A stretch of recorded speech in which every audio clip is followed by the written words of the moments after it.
Salut les amis, aujourd'hui on va regarder le devblog et je vais traduire pour vous le devblog de janvier 2022.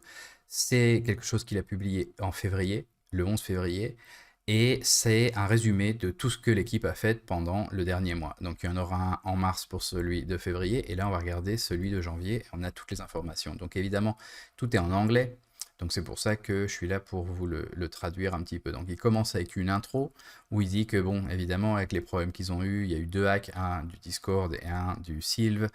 Ça a été quand même pas génial, mais il y a quand même eu du positif parce que maintenant le Discord est plus propre que jamais. Ils ont fait pour ne plus mettre de liens, ça passe par le site web, etc. Il y a eu plein de rappels pour que les gens fassent plus attention. Tous les gens qui ont eu un problème avec ce faux lien du Discord ont déjà été remboursés. Donc ça c'est résolu et maintenant les choses devraient aller mieux. Pour ce qui est du SILV, du Sylve, le problème qu'ils ont eu, il dit, leur a permis de se mettre en contact avec les meilleurs auditeurs du monde. Il parle sans doute de Samsung, qui est très doué et connu, qui trouve plein de problèmes avant qu'ils soient hackés. Et que grâce au fait d'avoir eu ça, en fait, il y a un bon point dans le malheur qu'ils ont eu, c'est que leur équipe a appris énormément et qu'en plus, grâce à ces auditeurs, le code de la version 2 de Stacking qui va sortir est beaucoup plus sûr qu'elle ne l'aurait été sinon, et ils sont très confiants de la qualité de la sécurité qu'ils ont. Après, il dit qu'une bonne nouvelle aussi, c'est que ils ont commencé une bêta, donc une bêta où on n'a pas encore accès, mais il dit qu'il y a eu 100 000 personnes qui se sont postulées pour la bêta, j'en fais partie, vous aussi sans doute, et donc c'est énorme, 100 000 personnes comme ça qui sont sur le Discord, qui voient où on peut jouer, ok, moi je suis intéressé, il faut expliquer pourquoi tu veux jouer, etc. Tout le monde a rempli le formulaire. Donc je crois qu'on a à peu près 1 million de personnes qui sont prêtes sur le site pour avoir l'information quand ça commence, et 100 000 qui, comme ça, très vite ont pu dire, ouais, je suis intéressé pour tester. Donc, en plus de ça, ce qu'il nous dit, c'est qu'ils ont commencé, puisqu'il y a eu des délais et tout, mais ils ont commencé quand même une bêta interne. C'est-à-dire, ce qu'il a fait, c'est qu'il a ouvert le jeu à tout le monde dans l'équipe d'Illuvium. Donc même si tu fais partie, donc si tu es un développeur, tu vois quand même un petit peu le jeu, mais si tu fais partie des équipes de marketing, si tu fais partie des équipes de quoi que ce soit, tu as maintenant accès au jeu. Et donc il n'est pas poli, il n'est pas fini, c'est une bêta, c'est normal, c'est pour tester les fonctionnalités. Et donc toute l'équipe est en train déjà de jouer au jeu. Donc voilà, la bêta a commencé, même si c'est à petite échelle maintenant. L'idée, c'est d'avoir de plus en plus de monde dessus. Donc maintenant, on commence avec un des projets. D'ailleurs, au-dessus, il écrivait que maintenant, il change un peu le format, qu'avant, c'était par équipe, ce qui est assez facile. Chaque équipe donne ses informations du mois. Mais maintenant, ils l'ont organisé mieux pour que ce soit par projet, par produit.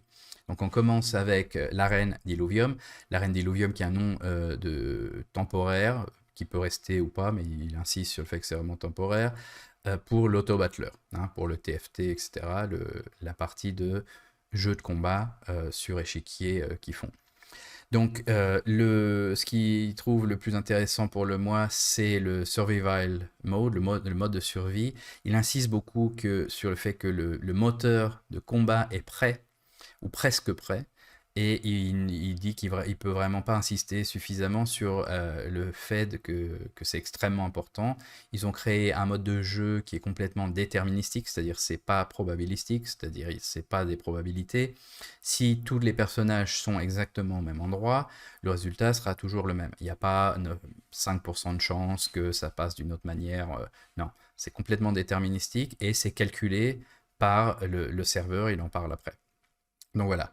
Euh, le moteur de combat est le cœur, il dit, du PVP, donc joueur contre joueur, et du PVE, c'est-à-dire les joueurs contre l'environnement. Pour l'instant en tout cas, donc super important pour ça. Et maintenant il nous dit, bon, qu'est-ce qu'on a fait exactement? Donc déjà, l'interface est faite. Tout ce qui est les barres de vie, donc c'est drôle, hein, un jeu vidéo, on se dit, oui, bah oui, faut faire un peu de tout, bah, même les barres de vie, faut les dessiner. Donc maintenant ils les ont refaites, elles ont l'air beaucoup plus propres, il dit. Et même si, bon, quand vous jouerez à la bêta, vous sentirez quand même qu'il y a un look genre bêta, c'est quand même beaucoup mieux qu'avant. Il dit qu'il y a beaucoup de choses qui, malheureusement, demandent beaucoup de va-et-vient avec des joueurs, justement, parce que c'est avec les testeurs de la bêta que tu peux avoir des informations sur si tu as mal fait ton interface et qu'en fait ce serait mieux si le panneau que tu as mis à droite est à gauche parce que quand on se bat on voit rien à cause de ça, etc. Donc c'est un exemple. Ils sont contents avec les changements de mouvement qu'ils ont fait. Ils disent que maintenant la manière dont ça, pour la partie d'optimisation, ils ont fait pour que ce soit 10 fois plus efficient et que grâce à ça, en fait, ça a coûté beaucoup moins d'argent au DAO, à Illuvium, quand il va y avoir des combats, puisque les combats sont calculés dans le cloud, sur AWS, sur Amazon. Ils en avaient parlé avant, ils ont toute une architecture serverless qui est donc sans serveur et qui peut s'adapter automatiquement, mais tu payes pour ça. Donc si les choses que tu fais sont pas optimisées, bah, tu payes plus. Donc si tu arrives à optimiser comme ils ont fait 10 fois, réduire par 10 fois la vitesse, donc c'est-à-dire quelque chose qui prenait genre 10 minutes ou 10 unités de, de processing, c'est-à-dire de processeur. Euh, Si maintenant ça se fait avec une seule, que ce soit de temps ou de force de processeur, etc., bah ça coûte 10 fois moins cher. Donc c'est ça qu'il dit, c'est super important, ça n'a pas l'air comme ça, mais ça permet d'avoir un jeu qui soit plus rentable et c'est aussi mieux pour l'environnement, puisqu'on parle de ça. Il dit que le son est fantastique, que tout n'a pas été intégré déjà, mais que c'est pas vraiment important pour une bêta, mais que c'est super, que l'équipe de musique a fait un travail génial. Il parle des power-up, après il dit que les power-up, donc toutes les améliorations qu'on peut faire sur des armes ou des illuvios, sont presque tous prêts, sauf un cas particulier qui s'appelle Augment, ceux-là ils sont pas encore prêts, mais que normalement pour ce qui est de la bêta PB1, alors PB1 je sais pas s'il parle de la public ou private, c'est-à-dire de la privée ou de celle qui est ouverte. Enfin bon, pour la bêta, normalement tout sera fait et on devrait avoir ou très peu de temps après, pardon, on devrait avoir ces augments. Donc on va commencer la bêta sans certains types de power-up, mais il devrait arriver assez vite après. Et ils sont toujours très contents d'avoir fait un système modulaire où en fait ils peuvent rajouter des fonctionnalités de manière exponentielle sans problème. Donc ça leur a pris plus de temps de faire ce genre de choses, mais ça va leur servir énormément dans le futur puisqu'ils n'ont pas à refaire tout depuis zéro à chaque fois. Pour ce qui est des synergies, les synergies, ça y est, ils en sont au stage final. Donc les synergies, tout va bien. Ils ont rajouté une interface de crash, de bug justement pour les testeurs de la bêta pour que tu n'aies pas besoin, genre si ça marche pas ou il y a un problème, d'ouvrir un mail et d'envoyer un mail. Non, maintenant dans l'interface, tu as un système pour faire ça. Ils ont arrangé énormément de bugs et il explique que bon, ils ont construit ce moteur de combat en dehors de Unreal Engine, qui est donc ce que tu utilises pour faire des jeux vidéo. Et que, bon, grâce à ça, ils peuvent sauvegarder les matchs dans des fichiers très petits. Donc c'est une des raisons pour lesquelles ils ont fait ça. Mais aussi, à cause de ça, ça a été beaucoup plus difficile de faire tout le travail. Encore une fois, c'est quelque chose qui est fait et sur lequel ils vont pouvoir construire. Donc, il continue de regarder tout ce qui est les bugs et il explique qu'il y a, bon, toujours ils ont une très bonne équipe, il y a énormément de code qui a été fait qui, en général, peut marcher, qui a l'air de marcher parfaitement. Il explique que c'est pas parce que le code marche parfaitement que tu n'as pas de bug, tu peux avoir des problèmes au niveau du design ou de l'architecture, c'est-à-dire tu demandes à plusieurs personnes de faire des codes qui programment du code qui fasse quelque chose de spécifique. Maintenant, quand tu les assembles, si le design n'était pas parfait, tu peux aussi avoir des problèmes à ce niveau-là. Il dit que s'il y a des problèmes là-dessus, bah ce sera sa faute à lui, puisque c'est lui qui fait le design, ou je préfère dire l'architecture. Et ils ont un but qui est de n'avoir aucune dette technologique quand le jeu va commencer dans la bêta. Donc là, je pense qu'il parle de la bêta ouverte, parce qu'ils veulent avoir le temps et la possibilité de se dédier aux nouveaux jeux. Donc ça, c'est quelque chose qu'on sait, ils veulent faire d'autres jeux après. Donc s'ils ont un backlog, c'est-à-dire énormément de choses qui restent à faire du jeu d'avant, bah, ils vont jamais pouvoir avancer sur le nouveau jeu. Donc ils veulent avoir tout de prêt pour la bêta, ou presque, pour pouvoir commencer à se concentrer sur les jeux d'après, qui est donc quelque chose de super d'Illuvium. Ils veulent construire, rajouter des choses. Pour ce qui est du back-end, alors déjà, le back-end, c'est quoi? Il parle de back-end, il parle de client. Le back-end, c'est la partie du serveur. Donc le client, c'est le software que vous installez sur votre ordinateur. Hein, vous installez le jeu sur votre ordinateur, installez, ça y est, c'est installé. Ça, c'est le client. C'est quelque chose qui s'exécute sur votre ordinateur et qui va contacter le back-end, c'est-à-dire la partie des serveurs qui organise et qui gère un peu tout ça derrière. Si c'est un jeu multijoueur, encore plus. Donc, le back-end est fini. Donc, c'est une bonne nouvelle. Maintenant, ils sont en train de travailler à justement faire les connexions entre le back-end et le client. Il y a toute une partie de scoreboard, c'est-à-dire un peu le tableau des scores que tu as pour le mode de survie, ou, et il insiste sur ça, le mode de survie où tu peux gagner de l'argent dans le jeu. Euh, Tout ça va être fait justement, ou a été fait dans le back-end. Pourquoi? Parce que si tu fais les choses en dehors du back-end, donc dans le client, ça s'exécute sur ton ordinateur. Donc un hacker, en général, c'est quelque chose qui peut toucher beaucoup plus facilement puisqu'il l'a sur son ordinateur, il peut l'explorer, il peut changer des choses, et c'est comme ça que tu peux hacker des fichiers, etc. Donc s'il y a des choses extrêmement importantes qui sont gérées dans le client et qui après, c'est seulement le résultat qui est envoyé au serveur, genre si tu as eu un score incroyable, ça fait que bah, tu peux mentir sur ton score si tu sais à quel client. Donc ils veulent justement éviter ça, surtout parce qu'il y a de l'argent en jeu. Donc le calcul des scores, etc., se fait dans les serveurs, dans le back-end. Et c'est pour ça que le back-end doit être vraiment impeccable. C'est ce qu'il dit. Après, quoi d'autre? Le balancing des illuviaux, les combat units, bon, ça inclut donc les illuviaux, les personnages humains, etc., a été fait. Il dit que c'est quelque chose qui a été assez frustrant à faire, ça a sans doute été beaucoup d'essais, etc., parce qu'ils n'ont pas suffisamment de données pour ça. Ils l'auront après, quand on va commencer à jouer, ils vont recevoir énormément de données, ils vont voir si, bon, si tu as tel illuvial à tel endroit, tu gagnes toujours. Bon, il faut peut-être faire quelque chose pour arranger ça. Mais il nous dit que ça ne vaut pas la peine de s'en faire, qu'il y ait quelqu'un qui soit avec un Rumfire OP, c'est-à-dire overpowered, c'est-à-dire beaucoup trop fort, parce que si vous savez jouer avec les synergies et les power-up, etc., normalement vous pouvez quand même gagner. Donc c'est le jeu, hein, c'est l'idée que ce soit toujours stratégie, stratégie, stratégie. Si tu sais vraiment bien t'organiser, même si l'autre a des illuviaux mieux, tu peux peut-être encore gagner, ou tu peux encore gagner si l'autre justement est moins bon que toi en stratégie. Après, il parle des VFX, c'est-à-dire les visual effects, les effets visuels. Il dit qu'ils ont fait vraiment tout ce qu'ils pouvaient là-dessus, qu'ils sont assez contents donc, de ce qu'ils ont fait. Ils ont vraiment mis tout ce qu'ils pouvaient dedans. Mais il y aura quand même des placeholders, c'est-à-dire des choses qui sont mises juste pour attendre, en fait, qui remplacent quelque chose d'autre qui sera mis. Donc tu sais que, par exemple, tu vas mettre une maison ici, bon, tu mets une pierre pour dire, bon, ici, il y aura une maison. Bon, c'est un peu ça. Il y aura des effets qui ne seront pas encore là. Pour la bêta. Puisque la bêta, le but, c'est, il insiste à chaque fois dessus, ce qui compte, c'est les fonctionnalités. Donc ils se sont concentrés sur ça.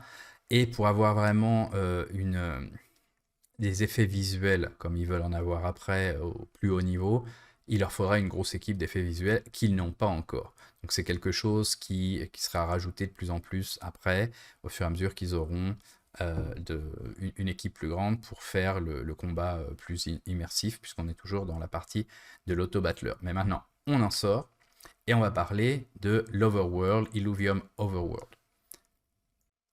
Donc Illuvium Overworld, c'est quoi? C'est le monde ouvert, hein, justement le monde ouvert qu'on voit. Alors ils disent que c'est un nom temporaire, hein, c'est assez probable, beaucoup plus encore là, extrêmement tentatif, extrêmement temporaire pour ce monde ouvert.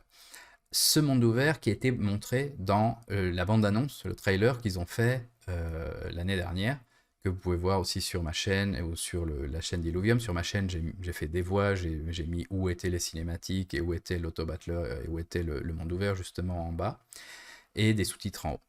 Après, ce qu'il dit, c'est que justement, grâce à cette bande-annonce, ils ont eu énormément de feedback, de retours, des gens qui disent, qui ont expliqué un peu comment ils voudraient jouer à ce monde ouvert. Et donc, bon, ils ont travaillé comme ils pouvaient pour créer ça et adapter comme ça. Et ils travaillent sur 4 régions. Donc, il y a plus que 4 régions. Et bah, ils travaillent sur 4 pour l'instant pour pouvoir lancer le jeu, en incluant Sanctum Mesa. Donc, il y aura 3 régions plus Sanctum Mesa. Sanctum Mesa, j'ai une vidéo entière dessus. Donc, vous pouvez aller voir. C'est une région différente où il n'y a pas d'illuviaux et où on ne se bat pas. En tout cas, on ne se bat pas contre des illuviaux dans le monde, mais il y a des arènes, par exemple l'arène Léviathan. Donc, il explique que le monde qu'il crée et ces régions qu'il crée, c'est assez compliqué, puisqu'ils essayent toujours de faire les choses d'une manière qui puisse s'améliorer, etc. Et ils veulent pas créer un monde qui soit complètement inchangeable. Au contraire, ils veulent créer un monde où au début tout soit assez désolé, il y a eu un crash d'un vaisseau, etc. Mais ça va évoluer.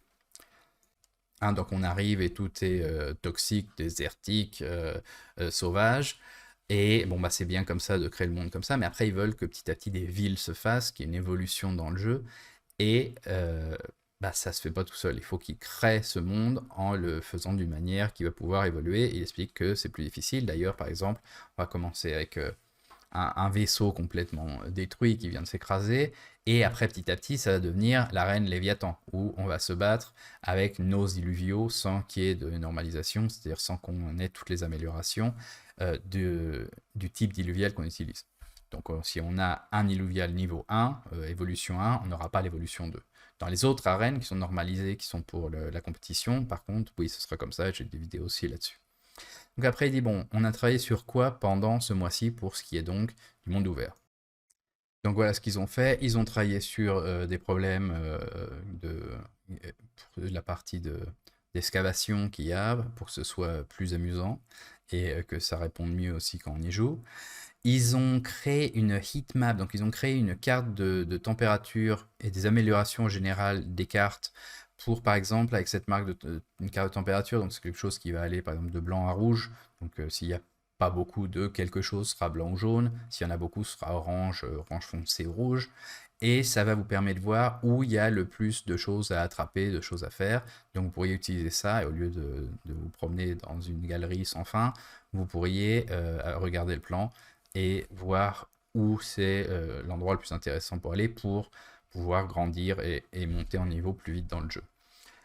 Donc pas mal du tout. Ils ont travaillé sur l'inventaire et ils parlent des lockers, des casiers. Il dit qu'il y a des casiers où tu mets en fait tous tes objets. Et si vous n'êtes pas au courant, c'est ce qu'il dit, hein, vous ne pouvez pas vendre quelque chose s'il n'est pas dans votre casier. Donc ça veut dire, si tu as un pistolet que tu es en train d'utiliser avec une skin que tu as mis, euh, si tu l'utilises, tu peux pas le mettre en vente puisqu'il n'est pas dans ton casier. Alors après, est-ce que c'est la même chose avec les illuviaux? C'est-à-dire si tu as des illuviaux que tu emmènes avec toi, qui sont sur toi dans des shards pour pouvoir t'en servir en combat, sans doute tu pourras pas les vendre. Maintenant, s'ils sont dans des shards, genre un Pokéball, dans ton casier, tu pourras sans doute les vendre. Après, il parle qu'ils ont fait des tests de serveurs pour tout ce qui est la partie de prendre les plantes, etc., que tout marche bien. Le back-end, encore pour tout ça, marche bien, puisqu'encore une fois, le client, donc tu vas voir une plante, tu vas vouloir prendre, je sais pas, ses fruits de la plante, puisqu'ils ont montré énormément de plantes. Euh, il va y avoir une interaction avec le back-end pour dire, bon bah voilà, tu l'as pris, on l'enregistre, et ce qu'il y avait dedans, tu peux pas non plus mentir, ça se fera sans doute du côté du serveur. Donc tu vas voir la plante, il y aura ton client qui va envoyer un message au serveur, ils vont dire bon bah t'as trouvé une banane et ça va t'envoyer que t'as une banane. Tu vas pas pouvoir transformer et hacker ton jeu en disant ah non c'était une orange et faire croire ça au serveur, à mon avis. Voilà, et donc ils ont fait pas mal de tests avec des fausses données et ils vont remplacer ces fausses données après plus tard pour donc le backend et le serveur. Après, ils ont leur équipe de données qui est en train de travailler sur les numéros pour savoir combien de dépôts bah, des plantes, etc., doivent apparaître, qu'est-ce qu'ils doivent contenir, quelle doit être la valeur, etc. Puisqu'en fait, il y a pas mal de choses qui ne vont pas être fixes dans le jeu. Bon, les illuviaux, c'est évident, mais apparemment, il y a pas mal d'autres choses, donc probablement les plantes, ou si tu viens une fois ou tu reviens à un autre moment, elles vont pas apparaître au même endroit. Il y a un spawn, c'est-à-dire elles apparaissent comme ça d'un coup, et ce qu'elles contiennent va changer aussi. Donc bon, ils travaillent là-dessus. Donc après, il nous dit que, d'ailleurs on est à la fin donc, de l'open world, là, il nous dit que ils ont maintenant 4 équipes de tertiarisées, c'est-à-dire des studios qui payent à part, pour la création d'objets, et que grâce à ça, les 3 premières régions, donc il part donc, il avait dit, hein, c'est 4 régions en incluant Sanctum Mesa, et je vous expliquais que c'était pas une région normale, regardez ma vidéo sur Sanctum Mesa, et il dit que bah, ils sont presque faits, principalement d'ailleurs Crimson Waste, qui est souvent justement la région qui nous montre le plus quand ils font des fuites. Et donc Crimson Waste est quasiment prêt, et il y en a 2 autres qui sont aussi en train de vraiment prendre forme. Après, ils ont fait pas mal de changements, ils font des choses pour que quand vous allez explorer le monde, les joueurs vont vraiment se demander mais qu'est-ce qui s'est passé ici, hein. Pour eux, l'histoire, et particulièrement pour Aaron il écrit ce blog et il écrit l'histoire, est extrêmement importante. Donc ils veulent vraiment faire qu'il y ait une immersion dans le jeu, dans l'histoire, qu'on apprenne ce qui s'est passé sur ce monde et qu'est-ce que sont ces illuviaux, etc. petit à petit. Et bon, ils ont fait des changements dans l'open world qui devraient nous faire vraiment nous demander, oh là là, mais qu'est-ce qui s'est passé ici? Après, il parle de l'échiquier de combat. Pardon. Et alors là, je comprends pas pourquoi il l'a mis dans l'open world. Je crois qu'on peut marcher dessus, c'est-à-dire ils sont dans le vrai monde, mais bon, là, ce qu'il dit, c'est bon, ils sont faits avec des procédures. Bon, ça, c'est un terme plus technique de programmation, je vais pas expliquer. Mais bon, ils sont très beaux. Il parle de ça. Je pense qu'il parle des échiquiers de l'auto-battleur quand il dit battleboard. Après, il parle à nouveau des chansons, des musiques, etc. Euh, Puisqu'il en a parlé avant, mais c'était pour un autre produit, puisque maintenant ils font plus ça au niveau équipe, ils font ça au niveau produit. Et il explique que bon, les nouvelles, les sons d'ambiance, etc., sont géniaux, que leur équipe est extrêmement a beaucoup de talent, etc. Et il est très content. Et que évidemment, ça va participer à l'Overworld. Ça, moi, vous savez, quand vous entendez une musique d'un jeu qui vous a vraiment marqué, je sais pas, pour moi, ça peut être de certains Final Fantasy, etc. T'entends la musique, ça te rappelle immédiatement le jeu. Et quand l'ambiance est bien faite, il y a un impact direct. Donc maintenant, on passe à Illuvium 0. Donc, vous voyez que c'est assez petit le paragraphe. Il nous dit que le Illuvium 0, ils auront plus de nouvelles le mois prochain, dans les semaines d'après, parce que c'est presque fini. Il leur reste principalement des petits problèmes qui sont liés au graphique, donc pas vraiment au code, et d'organiser bien les coûts et les temps de construction, etc., des buildings. L'équipe qui fait le jeu, qui est une autre équipe, maintenant se dédie à l'auto-battleur. C'est intéressant, il dit oui, non, c'est deux équipes différentes, hein. Ils ont dit plusieurs fois, il y a une équipe à part pour Illuvium 0, mais en ce moment, ils travaillent avec l'auto-battleur parce qu'ils ont besoin de les croiser un peu, ces équipes, pour être sûr qu'ils font le code et qu'ils utilisent qu'ils programment d'une manière similaire. Après, on passe à la Private Beta App, donc l'application de Private Beta qui peut devenir le jeu complet après. Donc ils ont fait, je pense que ça c'est pour... je pense pas que c'est pour Illuvium 0. Illuvium 0 va être sur téléphone. On sait qu'il va y avoir une application de téléphone. Et bon, là ce qui explique, c'est qu'ils ont fait une registration pour, donc sans doute sur Android et Apple, pour pouvoir lancer leur application et de là s'améliorer petit à petit. Il est content du travail que l'équipe a fait, il n'y a pas eu de, il y a pas de, il y a des problèmes mineurs. Et cette application va sans doute peut-être grandir dans un écosystème entier, donc c'est-à-dire l'application que vous téléchargez au début, je pense pour Illuvium 0, mais peut-être aussi ils parlent, puisqu'ils veulent passer sur téléphone euh, pour Illuvium. Bon, on va agrandir petit à petit. Mais bon, là, c'est pas super clair pour moi. Mais bon, il explique que c'est donc là, on va pouvoir télécharger le jeu, c'est là qu'on aura les patchs, etc. Maintenant, il parle peut-être de l'app pour, pas pour les téléphones, hein. Maintenant que j'y pense, je pense qu'il parle de l'application, du software, hein, que vous allez installer, du client que vous allez installer sur votre ordinateur, qui va donc devenir un écosystème. Donc ça, on peut avoir, il y a pas mal d'autres jeux crypto du style, donc je pense que c'est ça. Où bon, tu le télécharges au début, il y a un petit jeu, et puis il rajoute de plus en plus de menus, d'options, etc. Donc il parle de ça. Donc la registration, l'enregistrement qu'ils ont fait, je ne sais pas si c'est avec Windows ou avec quelqu'un d'autre, je ne suis pas sûr. Après, le stacking V2. Stacking V2, on en est où? Donc ce qu'il nous dit, c'est que le stacking V2, c'est quelque chose qui aurait dû être fantastique il y a 2 mois, mais que bon, justement, donc ils avaient l'audit de fait, hein, Kiran en a parlé dans un entretien, l'audit était fait, il prenait un peu plus de temps parce que bon, c'était juste au niveau de Noël, après il voulait un peu plus de temps pour le marketing, et après il y a eu le problème, le hack.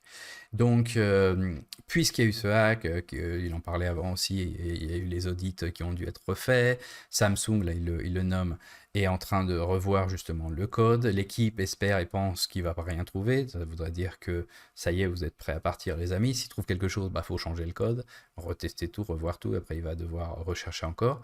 Et bon, il dit que l'UI, c'est-à-dire l'interface, est quasiment prête aussi. C'est l'interface sur laquelle du site, hein, où on stack, un peu comme la V1. Donc tout ça est presque prêt, c'est prêt à 90%. Mais c'est surtout parce que ils attendent, ils attendent l'audit final pour pouvoir faire la dernière partie et pouvoir connecter tout ça en fait. On passe à la partie suivante qui est la vente de terrain et l'Iluvi-Dex, qui est donc l'échange, hein, l'endroit où on va pouvoir acheter et vendre. Donc il dit qu'ils sont extrêmement proches. Donc ce qu'ils nous disent, qu'ils sont en train de regarder aux solutions de layer 2, puisqu'ils aimeraient bien pouvoir faire la vente sur un layer 2, ça ferait beaucoup moins de frais de gaz, j'aimerais beaucoup ça aussi.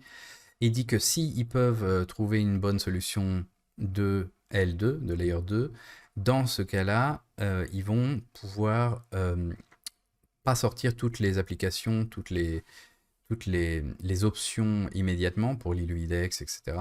Ils vont pouvoir construire petit à petit des applications. Alors que si ils vont sur une layer 1, donc c'est-à-dire s'ils vont sur Ethereum, dans ce cas-là, il faut que tout soit fait d'un coup.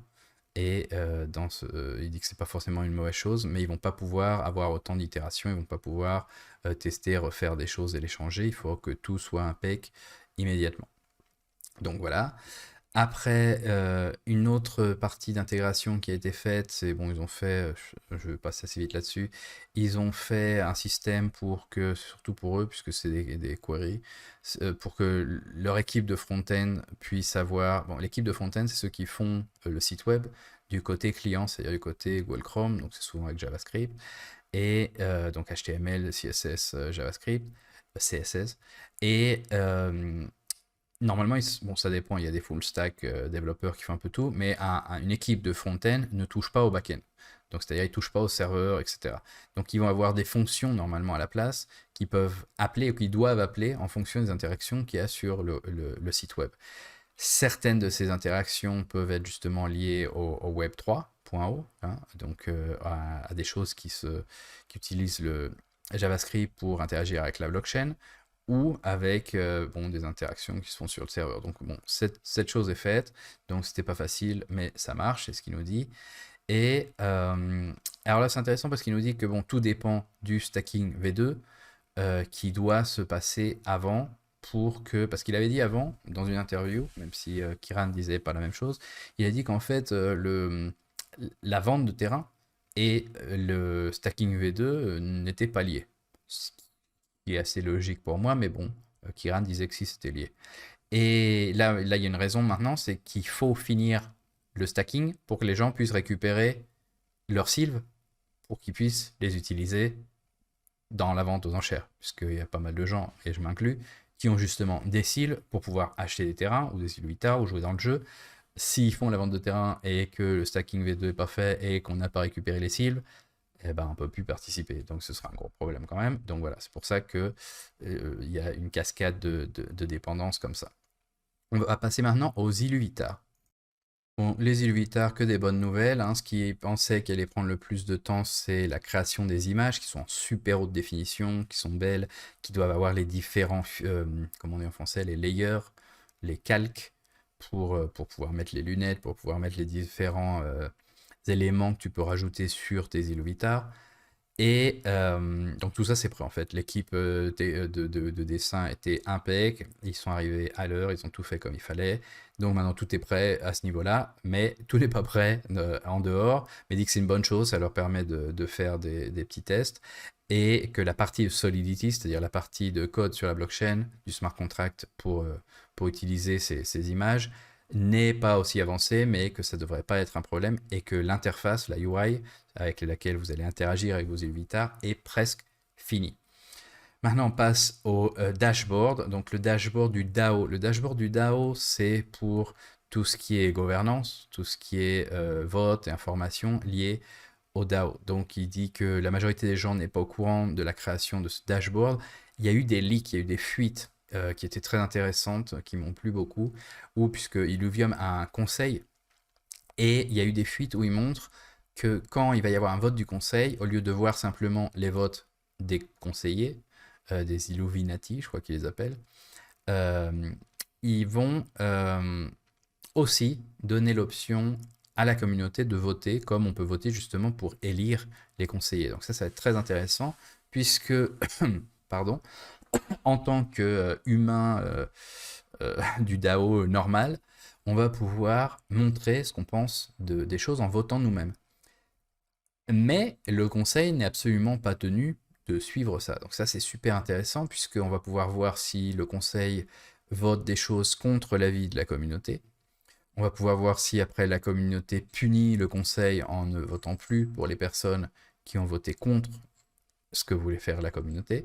Donc c'est beaucoup plus juste, parce qu'il y avait un problème justement avant, c'était voir ils veulent implémenter énormément de choses faites par la communauté. Mais comment tu sais ce que veut la communauté? C'est souvent toujours pareil, hein, c'est les plus bruyants dans la rue ou sur Discord qui crient et qui demandent des choses. Et bon, après, les médias ou ceux qui lisent le Discord disent ah bon bah voilà, c'est ce que veulent les gens. Mais en fait, c'est peut-être ce que veut, et c'est souvent ce que veut simplement une minorité bruyante. Bon bah là, il va y avoir un moyen pour les gens actifs qui n'ont pas forcément envie de parler ou d'être sans arrêt sur Discord, de dire s'ils sont pour ou contre quelque chose.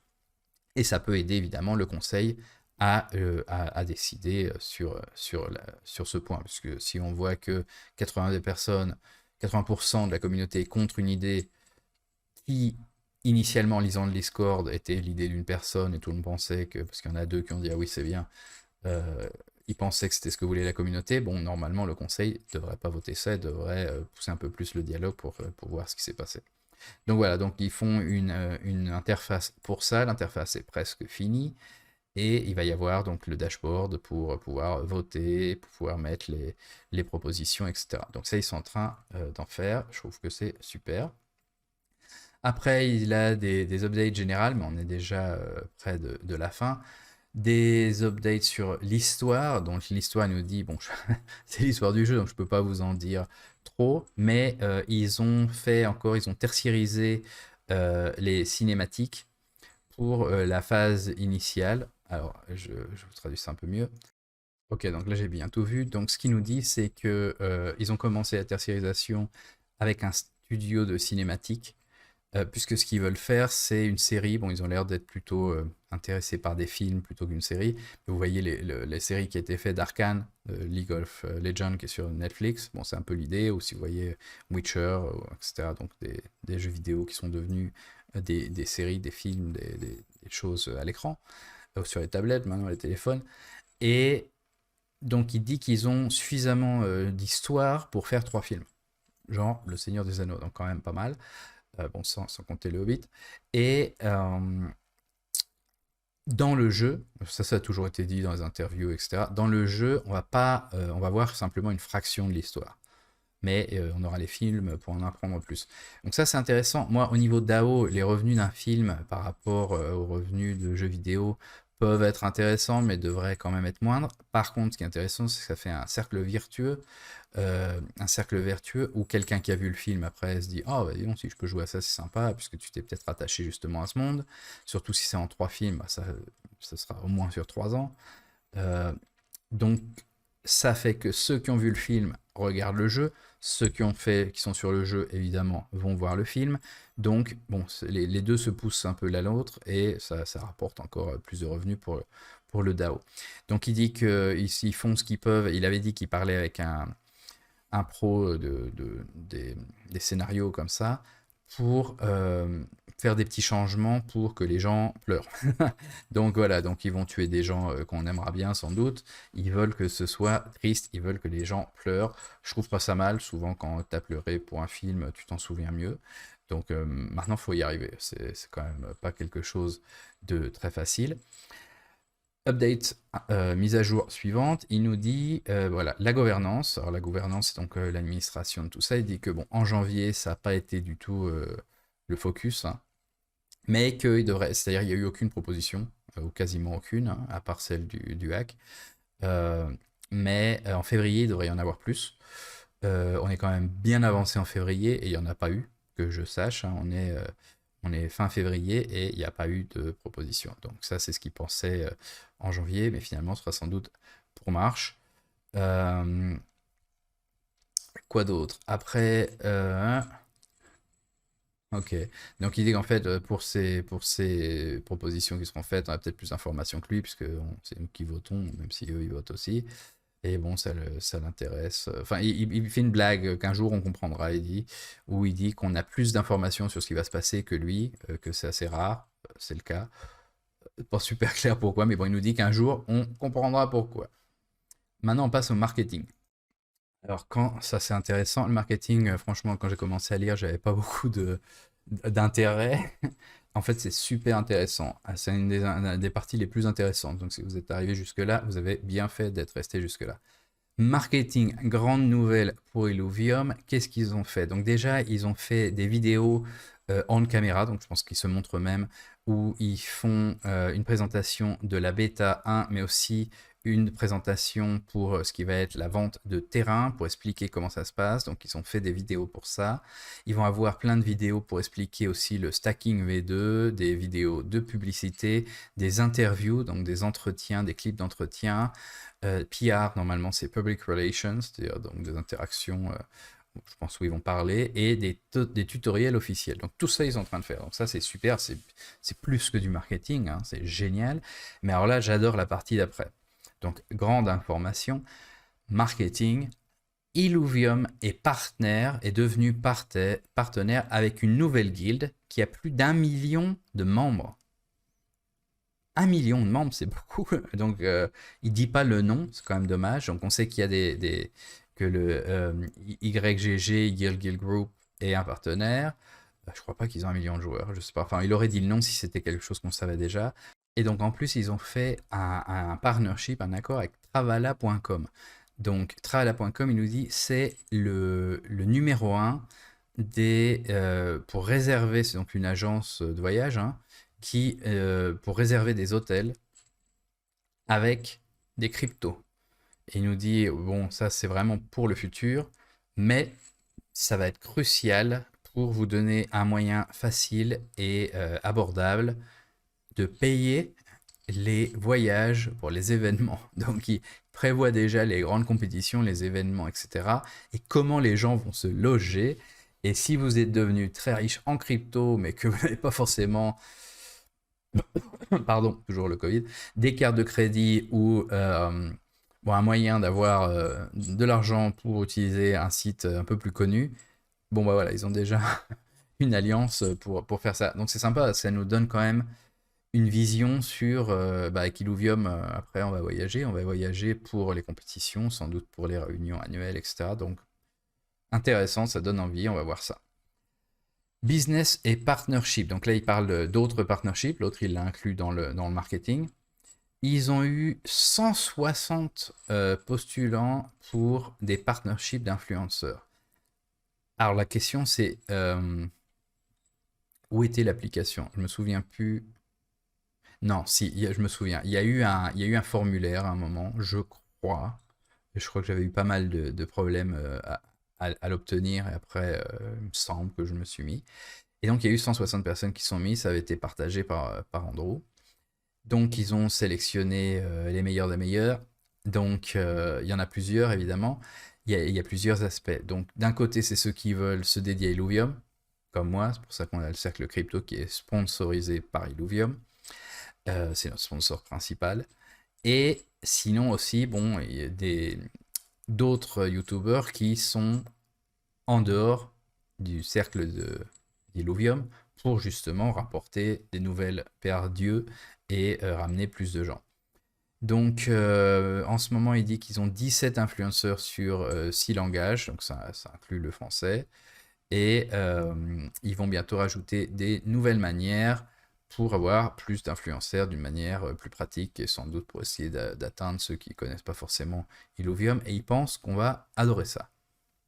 Est-ce que ça va nous inclure? Est-ce qu'on va avoir des campagnes où on peut gagner quelque chose, où on peut ramener les youtubeurs qu'on aime, etc. Je ne sais pas, on verra. On passe à la production maintenant, donc c'est des petites mise à jour de plus en plus courte. Production, donc production de quoi? Ok, donc super update, ça montre bien l'évolution de l'équipe. Donc quand il parle de production, là, en fait, il parle de l'évolution des équipes et de comment elles sont changées, comment ils réorganisent les équipes par produit. Ce qui est intéressant, et je pense qu'un bon exemple, c'est la musique. On pourrait imaginer qu'il y a une équipe de musique qui fait la musique pour tous les jeux. Bon, puisqu'ils font par produit maintenant, donc on aura un musicien apparemment sans doute dans l'équipe du jeu X, c'est-à-dire Illuvium 0 par exemple, au lieu de les avoir tous à un endroit. Faut voir, ça peut être bien et moins bien, mais effectivement, c'est quelque chose qui devrait permettre, c'est ce qu'il dit, de donner de meilleures estimations de dates.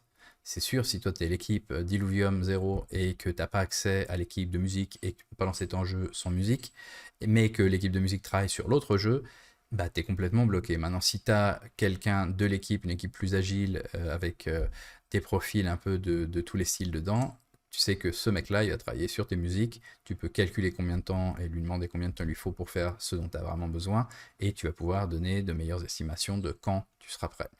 Donc voilà, ils disent aussi, je pense que c'est intéressant, que il va y avoir donc probablement des responsables de ces produits, de ces équipes, qui vont aussi donner des updates, des informations, et que ce ne sera pas seulement les trois fondateurs, les trois frères toujours, Kiran, Grant et lui. Donc ça c'est pas mal, je pense que plus on a d'accès, de vision sur qui travaille dessus, qui présente leur travail eux-mêmes, c'est bien. Par exemple pour Illuvium 0, ça pourrait tout à fait être Johnny A, et il partage pas mal sur le Discord, et bon c'est son projet. Infrastructure maintenant.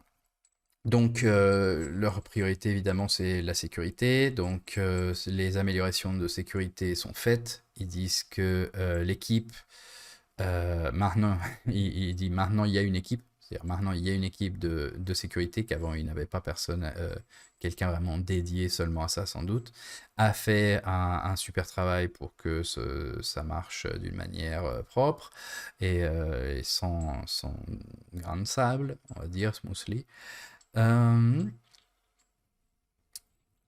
Et donc, oui, qu'il y a énormément de choses à faire quand tu as, au niveau sécurité, quand tu as une équipe qui a grandi de manière exponentielle et qui est arrivée à 100 personnes comme ça d'un coup en très peu de mois. Il y a beaucoup à faire et il est content avec ce qui a été fait. On finit avec un sommaire. Après, ce sera fini pour aujourd'hui. On se reverra pour d'autres vidéos et après, on verra sans doute bientôt, dans peut-être 10 jours, celles des updates de février qui nous intéresseront un peu plus puisqu'elles sont un peu plus proches. Donc sommaire, qu'est-ce qui s'est passé? Donc oui, au début, janvier quand même été nul, hein, ils ont eu tous les problèmes, et depuis ils ont pu devenir, ça a pu être en fait un de leurs mois les plus productifs, donc ça s'est retourné puisqu'ils ont eu énormément de problèmes et finalement ils ont pu faire énormément de choses.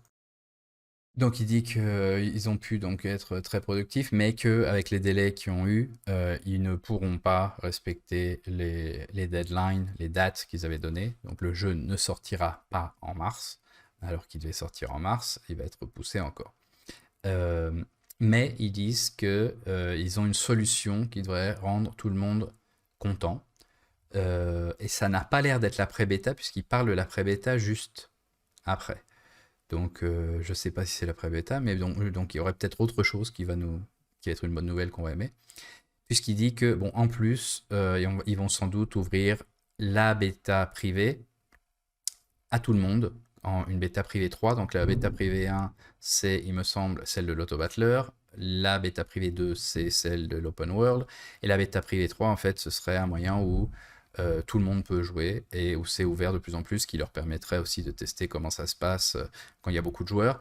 Mais ce serait toujours une bêta privée, c'est-à-dire tout le monde absolument pas n'aura pas accès. Bon, il dit il y aura peut-être des spots illimités, donc c'est plus vraiment privé. Mais ce qui veut dire par là, c'est que ce sera pas la bêta publique et donc là où tout reste. Si c'est la bêta privée, quand c'est fini, normalement tout est effacé. On verra si ça change. Donc voilà, il pense que ce sera un bon moyen pour que tout le monde puisse avoir une expérience du jeu et puisse l'essayer. Ils vont confirmer au plus vite les détails là-dessus pour avoir le plus de transparence dessus. Je crois pas que depuis le 11 février, il y a eu beaucoup d'autres informations sur ça.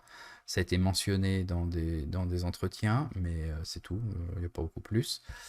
Donc voilà, c'est le résumé pour janvier. Il nous dit, si vous voulez venir sur notre Discord et parler avec la communauté, il répond. Bon, en général, moi je crois qu'il m'a jamais répondu, mais sinon quand même il répond à pas mal de monde. Il y a énormément de monde qui lui parle. Et voilà, donc si vous avez des suggestions, vous pouvez nous demander, blablabla, vous êtes respectés, on écoute vos voix, c'est ce qu'il dit. Donc voilà, c'est tout. Vous me direz dans les commentaires si vous êtes arrivé ici à la fin, et qu'est-ce que vous pensez de ces revues du blog des développeurs. C'est quelque chose que j'avais envie de faire déjà avant, mais j'avais pas eu le temps. Je pense que c'est une source d'information extrêmement importante. D'ailleurs, c'est créé comme tel, c'est fait pour partager le plus possible avec nous sans avoir à faire des recherches profondes et sur tout le mois sur Discord, hein. Il y a quand même pas mal de gens qui n'ont pas forcément le temps d'être sur Discord toute la journée pour suivre tout ou faire des recherches de ce qui a été dit par telle ou telle personne. Donc voilà, là c'est tout le résumé de janvier. On aura bientôt le résumé de février. En attendant, demain à 17 h en France, c'est la 3e édition du Cercle Crypto avec Zach et Flo. Donc je vous attends pour le Cercle Crypto. Et voilà, c'est tout. On se voit à la prochaine vidéo. Et donc évidemment pour le Cercle Crypto, on aura un nouvel invité, un YouTuber avec pas mal de futurs. Je vais laisser en suspense qui c'est. Je pense qu'il vous plaira. Et voilà, c'est demain. À bientôt.